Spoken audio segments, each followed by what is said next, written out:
Hi everyone, this is Erica from Gokche Capital. Today we are doing episode 8 of our Gokche Investor Series. And this is the next episode in our mini-series on our end-to-end acquisition process. And today we're going to go over our due diligence around environmental issues. But just a quick recap. In the last episode, we talked about back taxes and back dues. So that included checking for any current taxes that are owed, but also delinquent taxes, and then also looking for any dues that were owed to an HOA or other form of association. And then, as I usually like to do, I also just wanted to start off with another story highlighting the importance of proper due diligence. So we were running our due diligence on a property that we were excited about purchasing.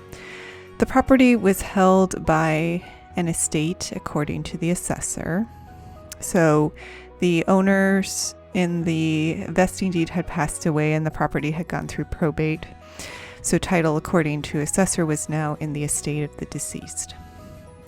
The person we were in contact with, our seller, that is, was the personal representative for the estate, and the seller also believed the property was currently held by the estate.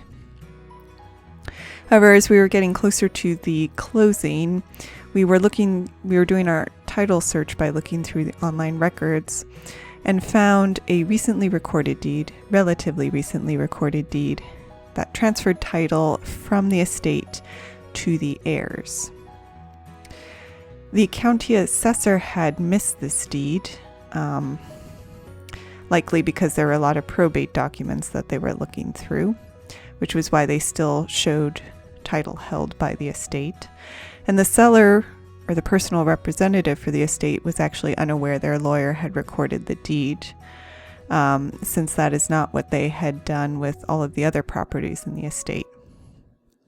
So if we had not caught this recorded deed, we would have just had the personal representative sign as grantor, which would have created future title issues. So the key here is do thorough due diligence on the chain of title yourself. Certainly don't trust what the seller says as fact, and don't even take what the county says as fact either. And of course, it's always best practice to go through title company. But in some instances for us, it doesn't make economic sense, and that's why we do our own title search. But moving on to today's episode, we are going to go over environmental issues.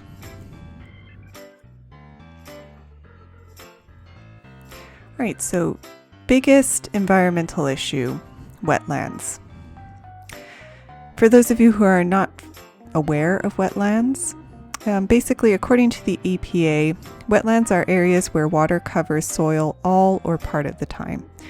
So that's key because area designated as a wetland may not actually be wet or covered with water. But wetlands are important because they protect and improve water quality, provide habitats, store floodwaters, and maintain surface water flow during dry periods. Wetlands are very important to know about because in most cases, and it can get a little complicated, but at a high level, in most cases, a wetland cannot be built on without permission from all relevant government agencies. So usually this means the Army Corps of Engineers, sometimes also the EPA, and often also a state agency as well. And it's all about, the reason there's so much regulation around wetlands is it's all about protecting the country's waterways and keeping them clean.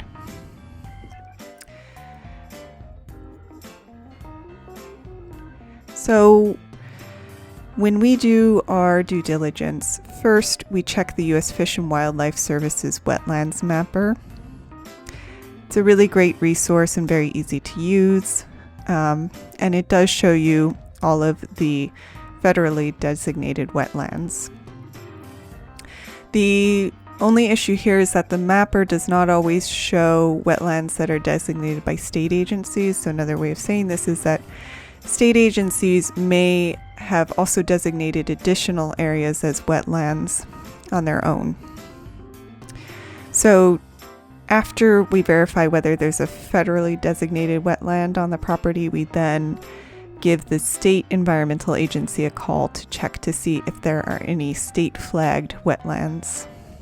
And usually during this call, we check for any other flagged environmental issues with the state. So a story on this here. We were running our due diligence on a property. No wetlands showed up in the federal wetlands mapper. But we did, as we usually do, we actually called the local planning department in this case, and were directed to the state wetland mapper. Now in the state mapper, the property was located in a wetland check zone, which meant that there weren't any designated wetlands on the property, but the state had a certain degree of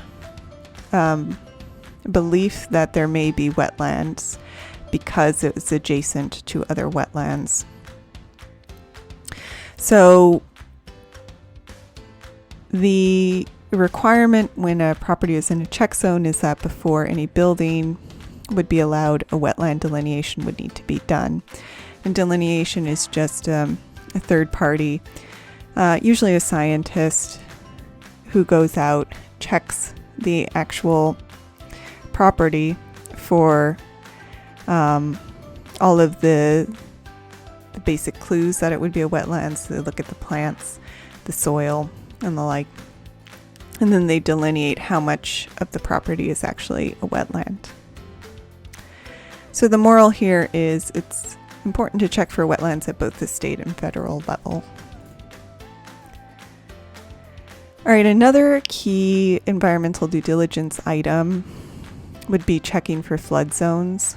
I think more people may be familiar with flood zones, but the most important thing to check for here is whether the property is within a special flood hazard area. And you can find the flood hazard areas. Often state agencies have them in their maps, GIS maps, but FEMA, of course, is the source for all flood zone data. So you can just go to FEMA's website and look up the property within their flood maps. The important thing about a special flood hazard area is that if a property falls within the area, floodplain management regulations must be enforced and flood insurance is mandatory. So what this means is it doesn't prevent you from building in a special flood hazard area. It just means that there will be additional design concerns or additional regulations around design. Many people may be aware that you may need to do things like elevate the home and take other kind of flood mitigation measures into account when building. And it also does mean that there will be flood insurance requirements.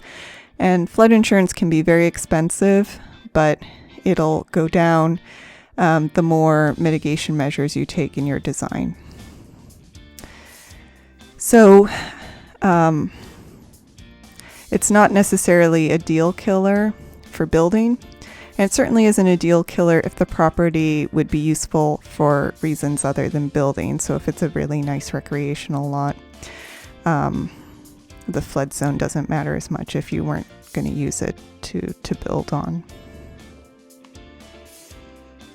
And finally, there are sometimes other environmental concerns. These are less common and they're county or state specific, but certain state agencies may sometimes monitor and regulate other environmental concerns. These could include other protected ecosystems, and it also could include endangered species. So we look for these things at the same time that we are checking for state designated wetlands. So just a summary of the key things that we look for when we do our due diligence around environmental issues, or the key decision points for us. And again, as I say in all of these videos, this is not supposed to be a training video. We're not trying to tell you what to do. We're just letting you know what we do. So as far as wetlands are concerned, generally speaking, if a property has wetlands on it, we will not purchase it.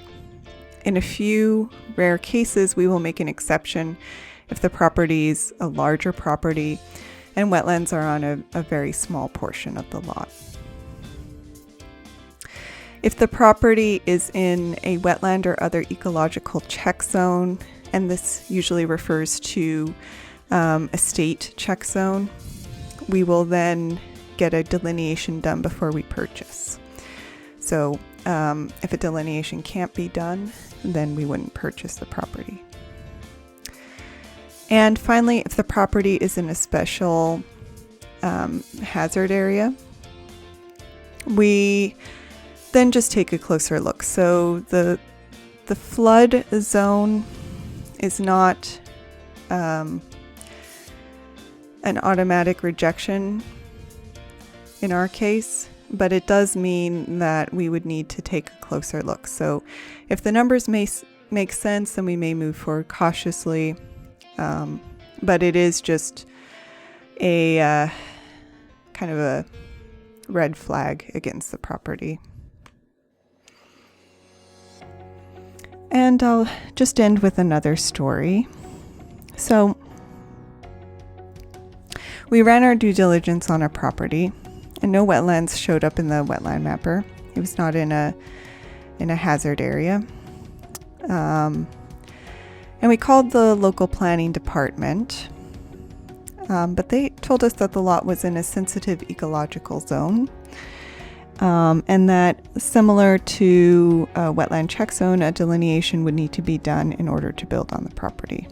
So again, just highlighting that it's important to check with state and also county, and not just rely on the federal wetland mapper.